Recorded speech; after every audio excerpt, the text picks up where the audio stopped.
Hi. It's Thursday and it's a beautiful day here in my Philadelphia neighborhood. And I've been thinking about making another short video for all of us as we're at home during this COVID-19 pandemic. As a former teacher, trained as a school teacher and as a foster, adoptive parent, kinship caregiver by many, many years of experience, several people have been asking me, well, what are the tips I have for foster, kin, or adoptive parents, or any parents who are now finding themselves at home, being the homeschooling teacher that you didn't really think you signed up to be. So after kind of thinking over my own best ideas as well as reading different resources available from organizations and online, I'd like to share the top 10 tips that I have for you. I'll show you each of them as we mention it, and if you'd like a handout with all 10 of them, please feel free to contact me and I'll be happy to send you that. So the first tip I have for you today is to just be kind to yourself and the children. And there was a meme recently circulating that summed this up well, but it really talked about the fact that building, supporting, and maintaining a strong connection, trust, and just a good relationship is way more important than any kind of academic progress you're going to achieve in the next few weeks. It's going to be longer lasting.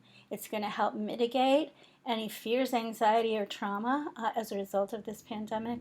And so be kind and remember, relationship is more important than academic progress at this time. The second tip that I have for you is that you really have to know yourself and your children. Seen lots of schedules circulating. I'm going to say a bit more about schedules in a moment. But first you have to know, am I a person who does well with schedules, and what about my children? Some people really need a high degree of structure, especially a lot of our children, but on the other hand, some just really do better with a sort of go with the flow kind of structure to their day. So you need to know yourself, you need to know your children. You also need to know that it's okay if you don't do the exact same thing with every child. So once you've sort of figured that all out, do what works best for you and your household. You don't have to try to squeeze square pegs into round holes, as the old adage goes. So tip number 2, know yourself, know your kids. And with that in mind comes along tip number 3.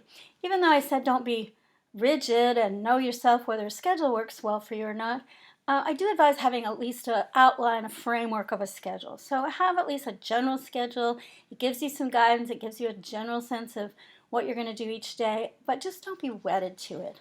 Be flexible with it. So number 3 is, yes, have a schedule. Now, when you're making that schedule, we come to tip number 4, because I've seen some of these schedules being posted, and I think a lot of them are great, and they're color-coded, and they have all different kinds of activities. But one thing I've noticed is that many of them have fairly big chunks of time for an academic activity, even like an hour. I think for many of us, and especially for a lot of our kids, especially if they do come from harder backgrounds with trauma histories or anything, that's just too much time. And if anyone is struggling with ADD or ADHD, that's too much time. So I would suggest breaking down your schedule into shorter chunks of time where you're going to focus on a little math or some other kind of academic activity. Break it down into smaller chunks of time. So that's really tip number 4. Keep your schedule in small chunks of time.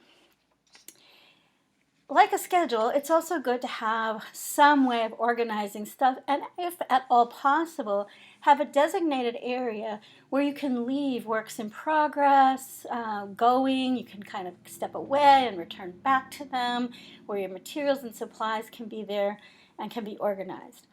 Now, on the other hand, many of us don't live in homes where that would be possible. We just need to use that same table for schoolwork that we're going to use for eating, that we're going to use for folding laundry, So if you have to make multi-purpose use out of the areas you're going to use for schooling, then try to designate some boxes or bins or a shelf and keep those works in progress as neat and organized as you can, and also as accessible so children don't have to interrupt you if you're doing something like a work-related conference call or cooking dinner when they want to go back to a homework. So tip 5, create a designated space if you can, and when you can't, keep materials as accessible as possible so children can come and go from them.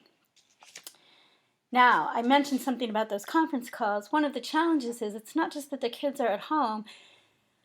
Many of us as parents are still working. Some are not, and that's a challenge in and of itself. But for those who are, and you're working from home and you have conference calls and webinars, or you have a writing assignment or something with a deadline that you have to concentrate on and you have to get done, tip number 6 says, relax the rules. Be a little easier about screen time, TV time, free play time, whatever it's going to be, use of art supplies time, so that your kids can be occupied in ways that don't require something you're going to have to check up on after you get off your conference call. You don't want to be having to be in a position of giving consequences every time you finish a little work assignment of your own. So tip 6, relax the rules. Tip 7, I mentioned to you at the beginning, I've seen just a plethora of materials online. There are so many good resources. There's artists giving art lessons and musicians playing concerts and celebrities reading books. And then there's schools and teaching organizations and associations providing lessons and worksheets and virtual field trips to museums or zoos. There's so many great resources online. Whew, it can be overwhelming. Use the resources, find what works for you, but don't let all those online resources overwhelm you. Don't feel like everybody's doing all these things with their kids and you got to keep up. Again, do what works for you, do what makes sense for you. There's a lot of online resources, but don't let yourself get overwhelmed by them. Now, another tip that I'd like to share, and we're up to number 8 now, is that without the structure of the regular school day in the school setting, it's a great time to work with your kids on what I saw on an NPR publication called passion projects. If your child has a particular hobby or interest or a country they're interested in or some science thing that they'd like to learn more about or an art project that they'd like to do or a life skill they want to learn to cook or how do I balance a checkbook or depending what age they're on, this is really a great time to work on those kind of projects, and maybe they tie in. When you do the project, there's some reading, there's some math, there's some other things involved. So tip number 8, great time to work on a passion project. Tip number 9, little ones, big ones, all of us, we need to move our bodies. And sometimes when we get into that rut of sitting down and doing work at the computer or, desk work, worksheets, art projects even, we may spend far too much time sitting. So all of our younger ones in particular, or any of those with a little, ADHD or anything, make sure they get a chance to move their bodies at least minimum of once an hour. And us big people should do that too. And so that can even just mean some movement. It can be some dance. It can be some yoga. It can be some walking or stepping in place. It can be going up and down the stairs, doing a household chore, getting the laundry going. Whenever possible, it can also include going outside. Please take your kids outside. You have to stay 6 feet from others, but please get outside every day. So tip number 9, move those bodies. Don't wait for just a set time that's going to be called, PE or recess. Move those bodies for at least a couple of minutes every hour and get outside at least once a day. And now we're down to my last tip, and this is for all you folks at home that have 2 or more kids there. And maybe they're of different ages, different developmental levels, different energy levels, different strengths, different challenges. So you're doing your best and you're trying to juggle their needs and you're being kind and you're working that flexible schedule and you're doing all these other things. But now that we're all kind of at home all the time, more than we would normally be, we're probably kind of together more as a group than we might always be. So please find a way at least every few days to make sure you get a little one-on-one time with each child. Now, you might have to be more intentional about it now than you do at other times because of the circumstances.